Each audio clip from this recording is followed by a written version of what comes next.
बड़ा बेटा और बहू कई दिनों से मुझे दिल्ली आने को कह रहे थे, लेकिन इनके जाने के बाद मेरी सहेलियां ने मुझे बताया था कि गांव का घर तेरा अपना है, इसे छोड़कर मत जाना। वैसे भी बड़ी बहू तेज तरार है, उससे तेरी नहीं बनेगी, इसलिए उनके पास जाने की मेरी हिम्मत नहीं हो रही थी।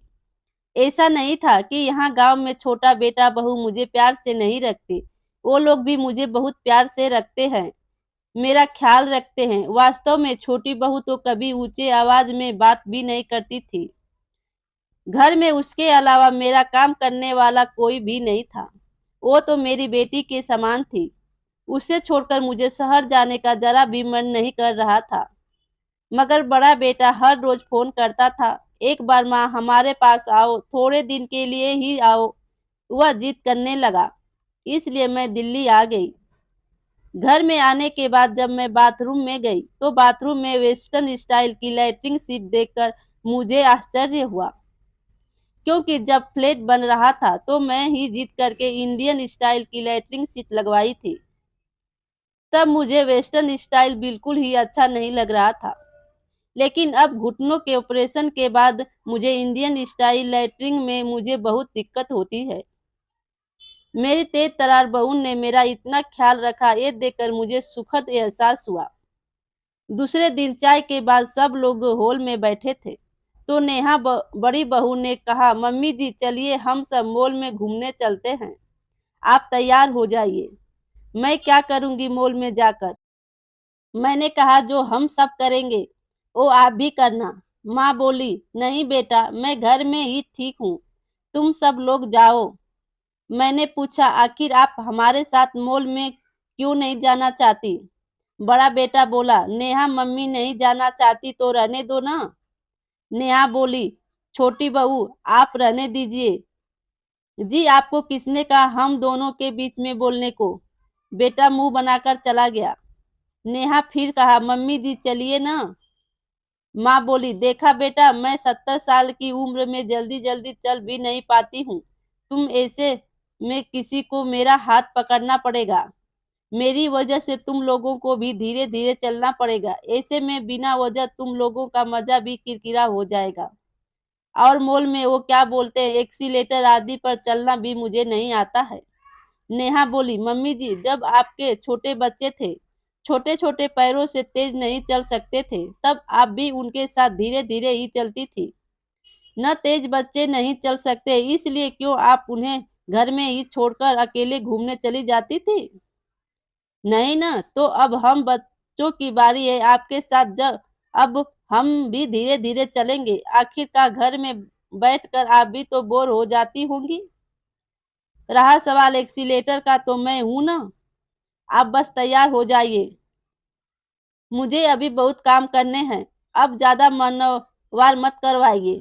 इतना कहकर नेहा जल्दी जल्दी किचन में चली गई। बेटे ने कहा, सॉरी मम्मी आप बुरा मत मानिए, नेहा स्वभाव से थोड़ी तेज है, आजकल उसकी जबान थोड़ी ज्यादा ही चल रही है। बहू की प्यार भरी डांट से मेरी आंखें भीग गई। मैंने कहा, बेटा मीठा बोलने वाले तो बहुत देखे हैं, लेकिन नेहा के तेज स्वभाव में भी एक अपनापन है। मैं सालों से इसके तेज स्वभाव से डर रही थी, लेकिन आज मैंने इसके इस स्वभाव को देखकर मन में बहुत खुशी मिली। इसके तेज तरार स्वभाव के लिए मैं दिल्ली आने से मना करती रही, लेकिन आज मुझे इसके स्वभाव ने मेरी सारी सोच को बदल कर रख दिया। माँ ने बेटे से कहा, जाकर तू भी तैयार हो जा, नहीं तो तुझे भी डांट खानी पड़ेगी। मॉल में जाने पर मैंने देखा कि ग्राउंड फ्लोर पर तो कुछ ज्यादा है ही नहीं, ऊपर ही जाना पड़ेगा। बहू रानी जीत करके मुझे मॉल में ले तो आई, लेकिन अब मैं एक्सीलेटर से ऊपर कैसे जाऊंगी? सब मुझे देखकर हंसेंगे, ये सब सोचकर मैं परेशान हो रही थी। इतने में नेहा बोली, मम्मी जी हम यहाँ 5 मिनट तक एक्सीलेटर के पास खड़े रहते हैं, आप आते जाते लोगों को ध्यान से देखिए, वे कैसे पहली सीढ़ी पर पैर रखते हैं, कैसे बिना डरे एक्सीलेटर पर चढ़ते हैं, जैसे कि घर की सीढ़ी चढ़ रहे हैं। सबको अच्छे से देखिए, जिससे आपकी घबराहट कम होगी। मैं आने जाने वाले लोगों को अच्छे से देखने लगी।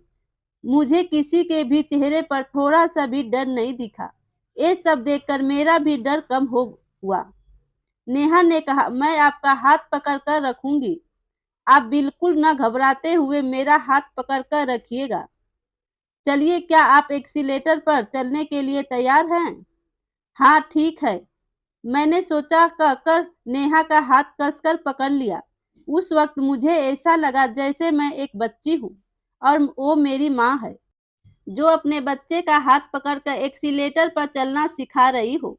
जैसे ही हमने पहली सीढ़ी पर पैर रखा, मेरा बैलेंस थोड़ा बिगड़ गया, लेकिन नेहा का हाथ पकड़े हुए होने से जल्द ही मैं संभल गई।